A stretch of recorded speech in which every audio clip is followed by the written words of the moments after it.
Hello guys, welcome to CloudRaga. So in previous video we talked about Hibernate, Maven, and we also learned how to save Java object into database by using this Hibernate ORM tool, Object Relational Mapping tool. So the whole purpose of using Hibernate is converting your Java object into database, and that's the thing we do in real terms or real projects in enterprise projects. That's the whole idea, performing some operations so you can persist your operation in database. So you don't have to spend your energy and time into writing some database related code. You can simply use this tool and save your object. So you can focus more on your business requirement instead of focusing on how to store your Java object into database.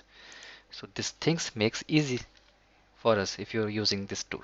Okay, so today's topic is all about some more annotation from JPA. So JPA is a specification. It's a tool which gives you an idea like what kind of annotation you can use, and Hibernate implements all the features. JPA was initially designed by the same guys who developed this whole core Java.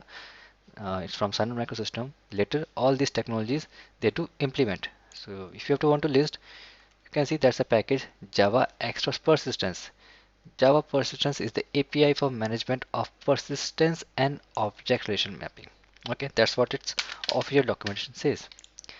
And if you see bottom, there are lots of annotation. These all are annotations, by the way. So if you check out, we have used two annotations so far. First was entity. There it is. What it says specifies that the class is an entity. Okay, so we have used entity. There it is.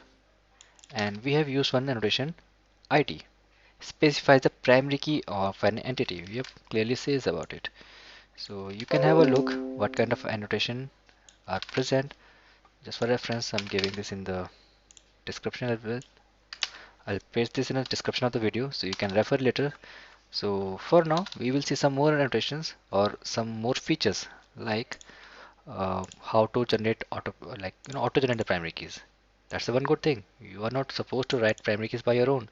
So we will see how to auto generate primary keys and how to rename your table name or column name, or simple words, how to customize your table name, because by default Hibernate picks your table name from the class. Whatever the class name is, it becomes your table name, and whatever the field name, they becomes the column name. So what if you want to make some difference, that this is my Java table, this is my Java class, and these are my columns from there or fields from there, and this is my database table, and these are the columns there. So fields and columns should be separated. So if you want to customize that, we can also do. And again, we have to use some annotation for that. So in next video, we will learn how to customize our table creation.